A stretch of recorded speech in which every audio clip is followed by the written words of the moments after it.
Halo, selamat datang di video kali ini tentang silogisme. Video kali ini merupakan bagian dari kuliah Logic and Scientific Writing.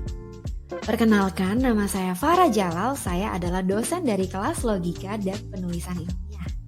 Nah, kenapa sih video ini penting untuk ditonton?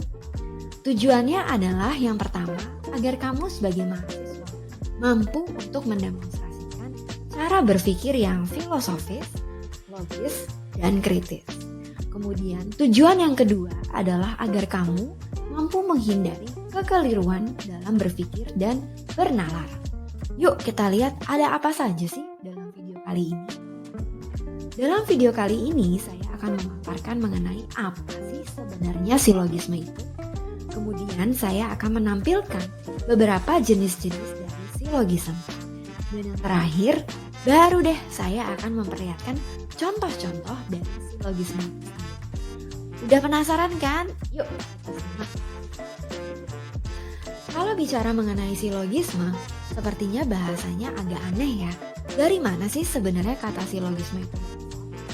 Kata silogisme berasal dari bahasa Yunani atau yang disebut sebagai silogismos, yang artinya adalah pengambilan kesimpulan atau penyimpulan. Berarti dapat disimpulkan, silogisme merupakan penyimpulan deduktif berdasarkan dua pernyataan atau yang disebut sebagai premis.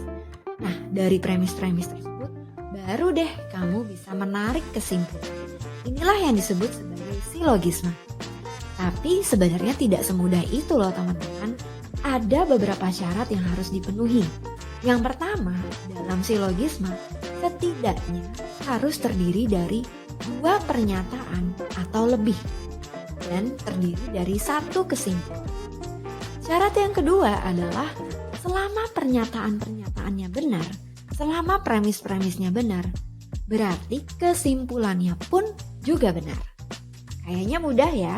Yuk kita lihat kayak apa sih sebenarnya bentuk dari silogisme itu. Nah, ini teman-teman contoh dari bentuk silogisme. Seperti tadi saya katakan, terdiri dari dua pernyataan atau lebih, atau yang disebut sebagai premis. Yang pertama, premis mayor, misalnya, semua mamalia adalah hewan. Premis minornya adalah unta adalah mamalia. Dari kedua premis tersebut, dapat disimpulkan bahwa unta adalah hewan. Benar nggak? Benar ya? Yuk kita beranjak sekarang kita lihat ada apa saja sih jenis-jenis dari silogisme. Silogisme yang pertama disebut sebagai categorical syllogism. Kategori ini atau silogisme ini terdiri dari 3 pernyataan, yaitu 2 premis dan 1 kesimpulan, di mana harus ada aturannya. Nah, aturannya sebagai berikut. Jika A adalah bagian dari C, maka B adalah bagian dari C. Bingung nggak? Bingung ya? Kita lihat contohnya ya. Misalnya, semua manusia adalah makhluk hidup. Sokrates adalah manusia. Maka kesimpulan yang dapat ditarik adalah Sokrates adalah makhluk hidup. Disitulah contoh dari categorical syllogism. Jenis yang kedua adalah conditional syllogism. Dalam silogisme ini memiliki pernyataan bersyarat. Yuk kita lihat. Jika A benar, maka B benar. Kita lihat contohnya ya. Kalau besok cuaca cerah, maka saya akan berlari. Besok ternyata cuacanya cerah. Berarti kesimpulannya adalah saya akan berlari. Teman-teman mesti lihat mengapa ini disebut conditional, karena ada kata maka, bersyarat.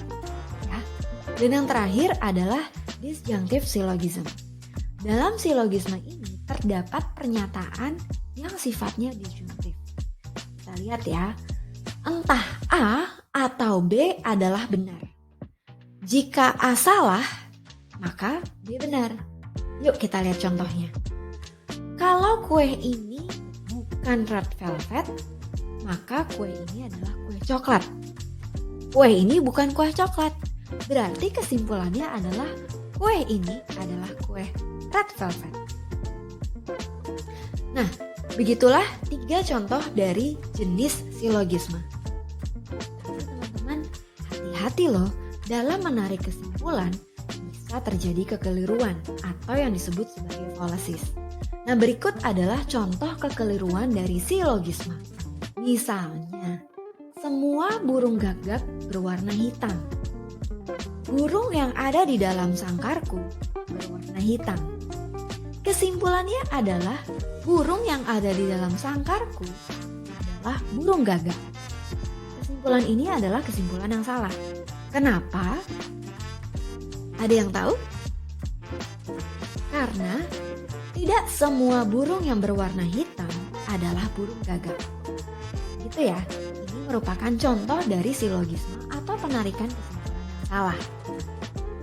Nah, lihat yuk. Kalau kalian sudah paham tentang silogisme ini, coba yuk kita lihat contoh berikut. Menurut teman-teman, termasuk silogisme jenis apakah ini? Rohmini adalah siswa yang pintar. Karena Rohmini pintar, maka nilainya akan bagus. Kalau Rohmini pintar, maka ia akan masuk ke universitas yang bagus. Contoh dari silogisme apakah ini? Ada yang tahu?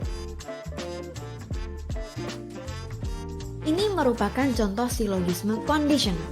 Kenapa? Kalian perhatikan ada kata maka. Itu ya teman-teman ya.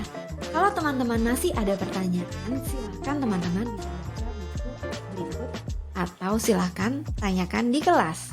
Oke teman-teman, sampai ketemu di kelas ya. Bye-bye.